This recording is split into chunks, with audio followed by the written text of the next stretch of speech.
Yeah, I'm very concerned about that, and I think that's the other issue. I didn't touch on speech. Normally I do bring that up, and I appreciate you bringing that to the forefront, because that's another broader policy issue that we have to be thinking about, not just when it comes to autonomous vehicles, but the economy as a whole.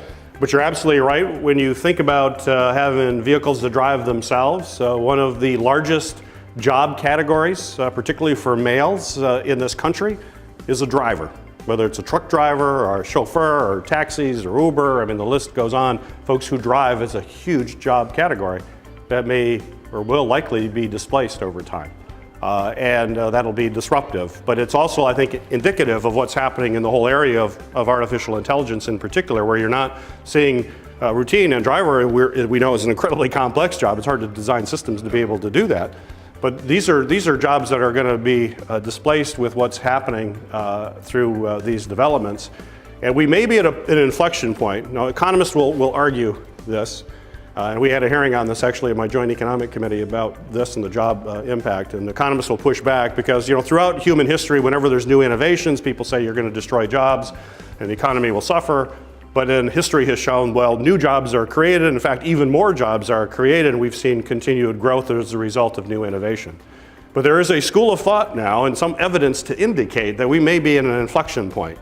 That now that with technology going so rapidly and being able to be involved in so many very complex kinds of things, you know, you've got the IBM Watson system that has been demonstrated to diagnose better than a highly trained physician, and even a highly trained group of physicians. A computer can do a better job in some cases.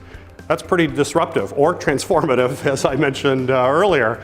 That's going to mean we have to rethink it. We may have to rethink kind of some of our basic structures of our economy that'll have to go with this. So those discussions are starting now. Those are going to be not very complex, very tough, politically charged, but absolutely we have to be thinking about that now, and I think a great deal about it. I'd love to have a dialogue with you too, some of your thoughts about it, because I think we can't underestimate that, especially when you get to this machine learning, as the machines are able to learn too. I mean, one thing that really struck me, which I thought was pretty remarkable when I was in Silicon Valley just this week with the folks in the video, they had this AI system in the car to learn how to drive. They basically drove the car just once through a course, and then the car could drive itself after that. And then it was playing all sorts of different scenarios and was starting to drive better than a human could drive in a relatively short period of time.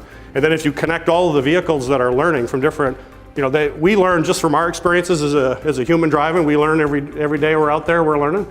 But in computers, you could have 1,000 cars, all of them are learning, and they all share their learning instantly with all of those cars. So the amount of learning that can go on in a machine is just exponential. It's mind-blowing.